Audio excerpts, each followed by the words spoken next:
What's up, everybody? Al Mack from CombatOdds.ca. We're breaking down UFC 265 using the Odds Jam tool once again. All right, so I absolutely love this tool.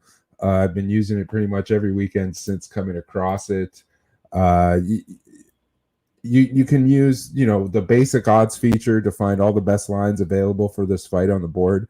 But if you go to the tools tab, you get to the low hold tab. So the low hold tool shows you on the props board, all the props and money lines that have the closest to true odds. Right, you can see here on the hold column, sorted by from lowest to highest, and this is what it's all about. A lot of the books you'll see, they'll put out a line on a fighter where it's like minus 260, but with the dog at plus 200. That means that there's about a 5.5% hold or vig or take that the books are taking, and that's fine. That's how sports books make their money. But how sports bettors make their money, smart sports bettors, winning sports bettors, profitable long-term sports bettors, the way that they make their money is by betting positive EV positions, positive expected value positions, where you get as close to true yes-no propositions as you can, where if one side is offering minus 175, you want to get as close to plus 175 on the other side as possible. So, you're not paying into the sports book's profits, because that's exactly what you're doing with what I just talked about. If you're betting into a minus 260 plus 200 line, the book is taking a 5.5% hold. You're giving the bookies money before the fight or the game or the match, whatever, before it's even started. So go to the tools tab and click on the low hold tool, and it will sort the fights out, the props and on the money line with the lowest hold between the books that are available. If you use this on a consistent basis, you will be putting yourself in a better position to be profitable long term, as you have a higher expected value in return with every wager you place, because you're getting the best of the line on both sides. Rather than putting profits into the sportsbook's pockets, you're saving yourself that extra, that vig that you're not paying. Similar to like this Angela Hill Tisha Torres fight goes the distance, right? You're only 3 cents off. Betfair is putting up a minus 303 on the yes, and then DraftKings, you're getting a plus 300 on the no.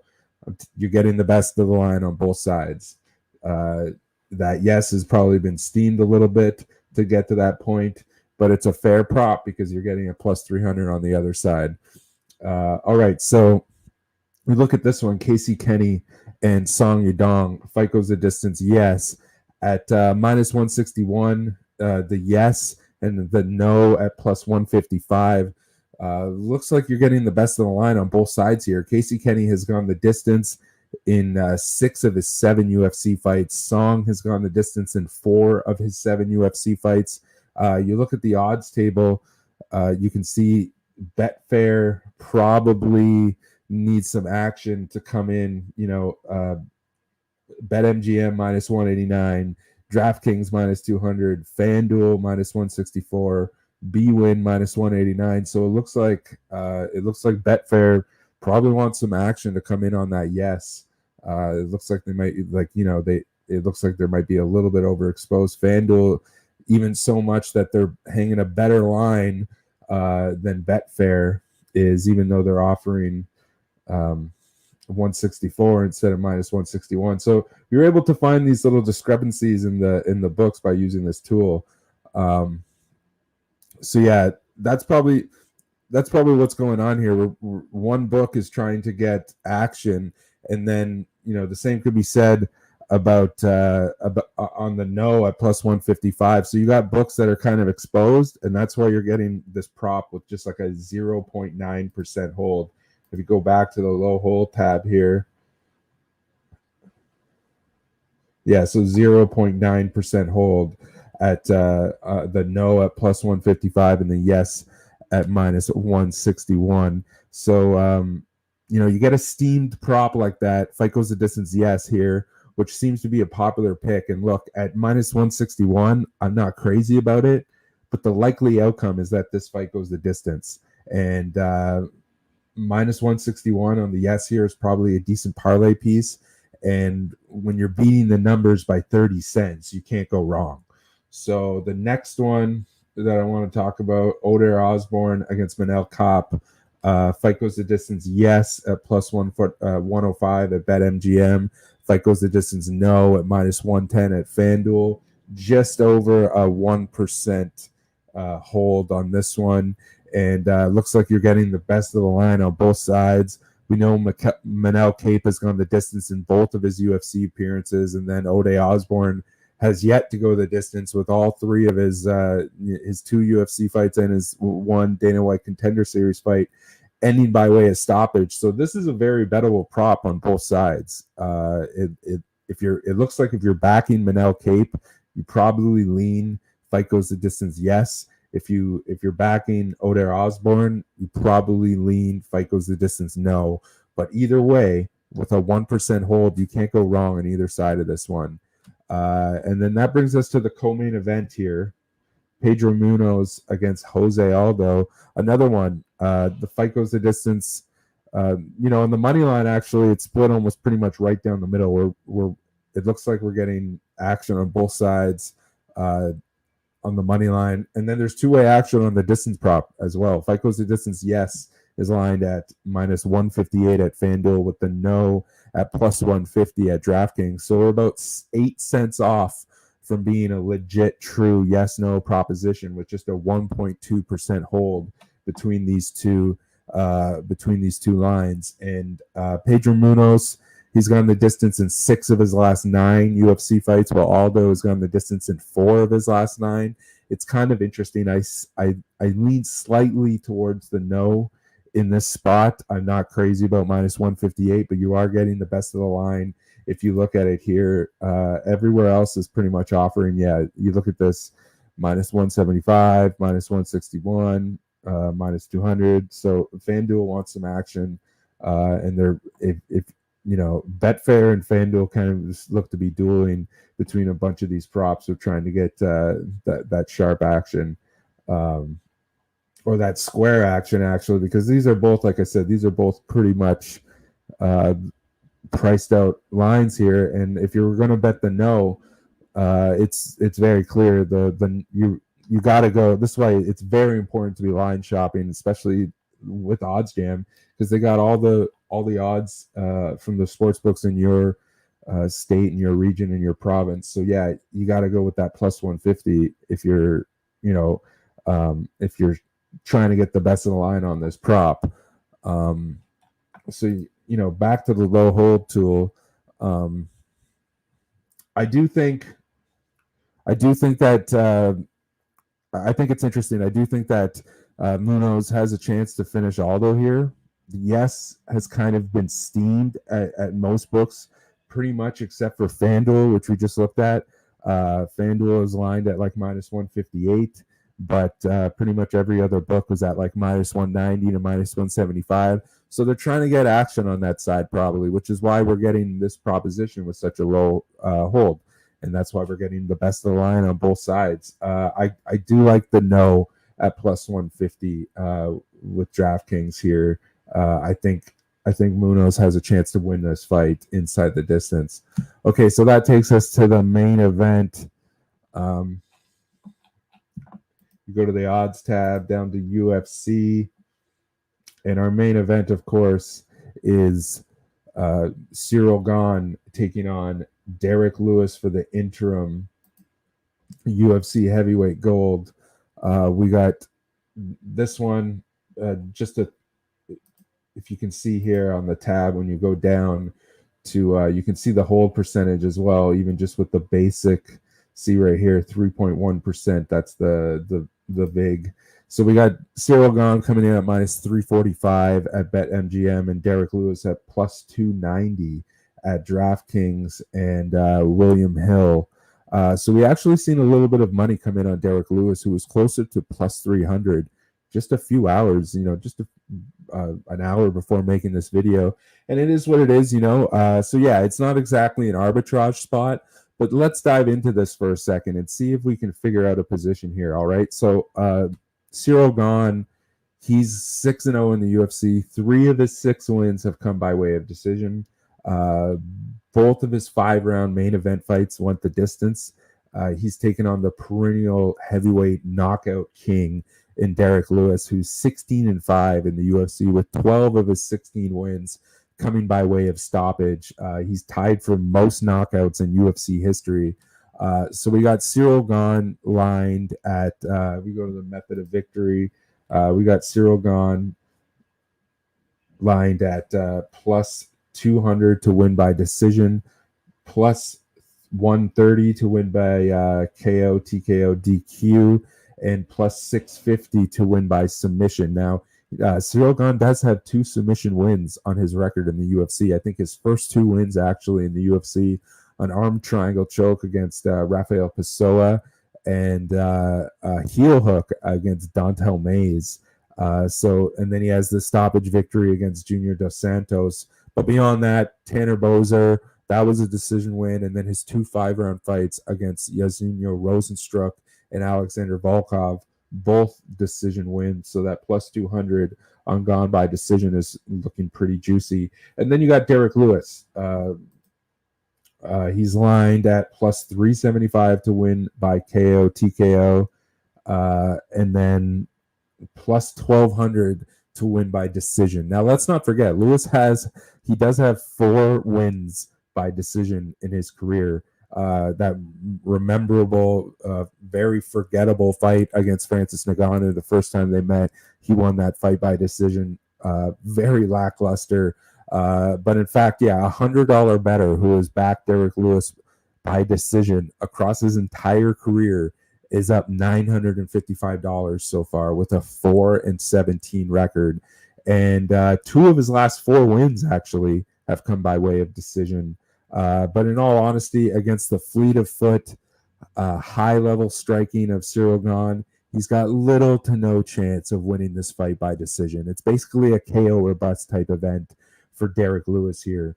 So basically, in my opinion, this fight is either a Ciryl Gane win by decision.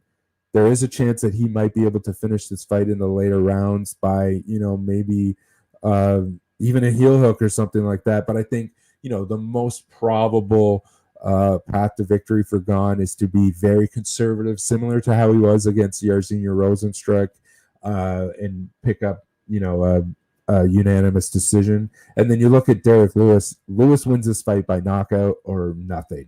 So even though we can't really necessarily get an arbitrage spot here on the money line, if we look at the calculator tab here, okay, so you go calculator, arbitrage, you go to the now you have this setup here. So let's say we got Gane minus 345, okay, and then we had Derek Lewis at plus 300. I know it was at plus 390, but let's say plus 300 for argument's sake. Now this doesn't work, right? You're losing money here on an arbitrage, so that doesn't work. But now, if we factor in what we said, Derek Lewis is not going to win this fight by decision, right? More than likely not. There is a chance, like less than 5% chance. But so let's just, if we only take him inside the distance. So now we got a true arbitrage spot, right? It's not necessarily an arbitrage spot because, like I said, Lewis wins this fight by decision, or not even, because you're on the money line. No, sorry, I'm wrong. So plus 375 is the line on the inside the distance prop. So Derek Lewis wins this fight inside the distance. You're able to set up a middle where you make just a small percent of guaranteed money, 1.4% between Ciryl Gane on the money line and Derek Lewis inside the distance. Again, leaving yourself open to be middled should Lewis win this by decision, which is highly unlikely. So now we look at this and we go, what are the actual chances of Derek Lewis winning this fight by submission, right? Probably slim to none. So now let's take that into consideration. By betting Lewis inside the distance, plus 375, you're also including that submission. So you can get a better line at plus 450 just TKO KO. So now we're talking, if we're betting $1,000, now we're talking a 4.29% profit guaranteed, as long as Lewis either wins the fight by inside the distance. And then this minus 345 has just gone Cyril gone on the money line. So you risk $1,289 and you get a profit of 4.3%, unless Derek Lewis wins this fight by decision, which is, again, highly unlikely.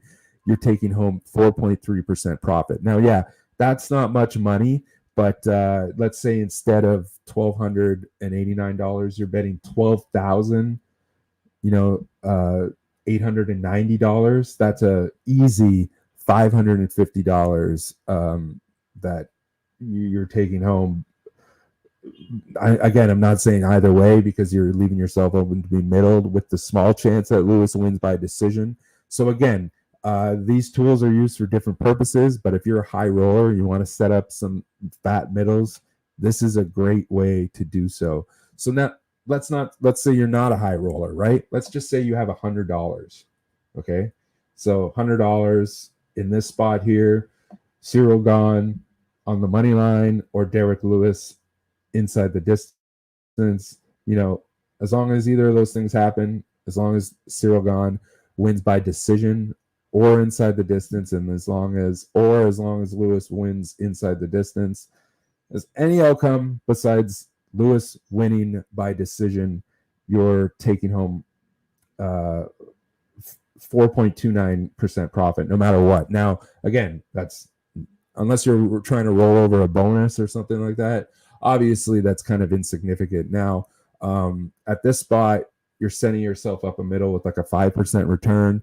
But now, look, Cyril Gane has gone to decision in half of his UFC fights. Both times he's been in the main event, he went to the distance. So let's look at this now. Cyril Gane by decision at plus 200 and see what we get.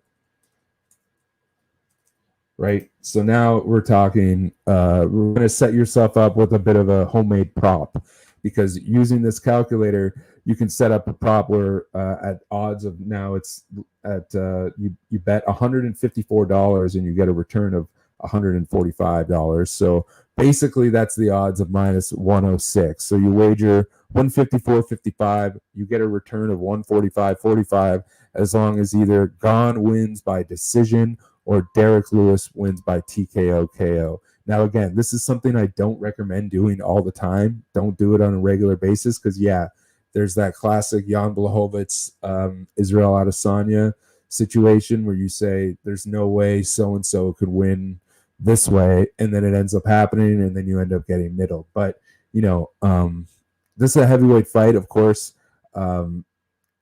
There's just two very clear path to victories between these two guys, right? Cyril Gane can win this fight inside the distance. It can happen, of course, but if you use this arbitrage tool, you can set up some middles that make sense. So you're able to come at the fight from both sides and make some money regardless of who wins.